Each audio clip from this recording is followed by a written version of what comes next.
நம்ம Ashwin sweets and snacks export பண்றதுக்கு 7373041434 மற்றும் www.ashwinsweets.com கான்டாக்ட் பண்ணுங்க.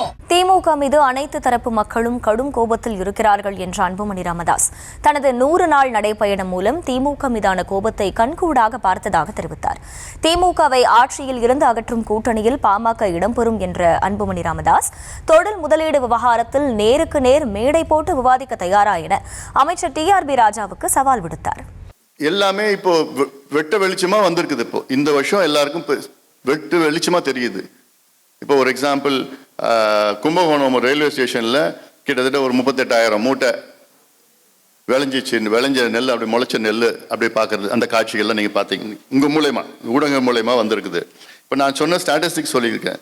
தமிழ்நாட்டில் 1,20,000 டன் நெல் கொள்முதல் செய்கிறாங்க. அதில் அரசு வெறும் 1/3 தான் பண்ணுறாங்க. 42,000 டன் 45,000 டன் தான் பண்ணுறாங்க. சரி, அவ்வளோதான் பண்ணுறாங்க, அரசு பண்ணுறாங்க. அந்த 45,000 டன்னு சேமிக்கிறதுக்கு இடம் இல்லை. அவங்களுக்கு 18,000 டன்னுக்கு தான் இடம் இருக்குது. அவங்களுக்கு சேமிக்கிறது இடம் இருக்குது இல்லை. ஸோ அப்போது இது இன்னும் இன்ஃப்ராஸ்ட்ரக்சர் பில்டிங் பண்ணணும். இது இட்ஸ் அ கண்டினியூஸ் ப்ராசஸ். இது நான் இந்த 100 நாள் போனதில் ஒரு கிளாரிங் ஆன ஒன்று நான் பார்த்தது என்னன்னா, அனைத்து தரப்பு மக்களும் திமுக மீது மிகுந்த கோபத்தில் இருக்கின்றார்கள். அது சாதாரண கோபம் கிடையாது. காத்துட்டு இருக்கிறாங்க, எலெக்ஷன் காத்துட்டு இருக்கிறாங்க, வெயிட் பண்ணிட்டு இருக்கிறாங்க.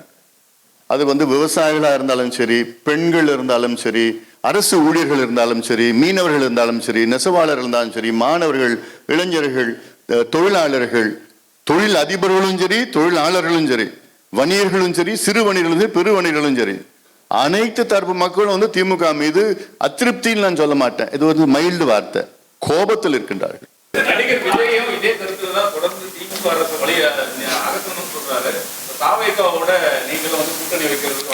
எங்களுடைய நிலைப்பாட்டை நாங்கள் விரைவில் அறிவிப்போம். அது தேர்தலுக்கு பிறகு பார்த்துக்கலாம். எதுக்குங்க? தேர்தல் முடிவுகள் எப்படி வருதோ அதுக்கு பிறகு அப்படிதான் பார்க்க முடியும். இப்போ இந்த ஈரப்பதம் இருக்குல்ல, நெல்லுக்கு ஈரப்பதம் இப்போ 18 விழுக்காட்டிலேருந்து 22 விழுக்காடாக உயர்த்தணும்னு சொல்லிட்டு இவர் ஆஸ் யூஷுவல் கடிதம் எழுதியிருப்பார். அதாவது போராட்டம், அதுதான் ஒரு இதுக்கு நான் கேட்குறேன், ஏன் நீங்கள் கொடுக்கக்கூடாதா? ஏன் கொடுக்கக்கூடாது? நீங்களும் கொடுக்கலாம் இல்லை, மத்திய அரசு கொடுக்கணும், ரைட்டு. ஏன் நீங்கள் கொடுக்கறது? இதுக்கு பதில் சொல்ல சொல்லுங்க. இதுக்கு பதில் சொல்ல சொல்லுங்க. டாக்குமெண்டே கொடுத்துட்டோம், அவங்களுக்கு கொடுக்க சொல்லுங்க. இதுக்கு மறுப்பு கொடுக்க சொல்லுங்க. இல்ல ஒரு மேடையை போட சொல்லுங்க. இது மறுப்பு, நான் வரேன், பேசலாம். அது என்ன, எனக்கு அரசியல் காழ்ப்புடிச்சு எனக்கு என்ன? எனக்கு தமிழ்நாட்டில் தொழில் வந்தா எனக்கு சந்தோஷம், எனக்கு பெருமை. ஆனா உண்மையா வரணுமே. வராம வந்துருச்சு சொல்றது தானே. எதுன்னு அது தப்பு சொன்னா நாங்க நிச்சயமா வெளியில சொல்லுவோம். புக்கே போட்டிருக்கிறோம். இது என்ன காழ்ப்புடிச்சு? பதில் சொல்லுங்க.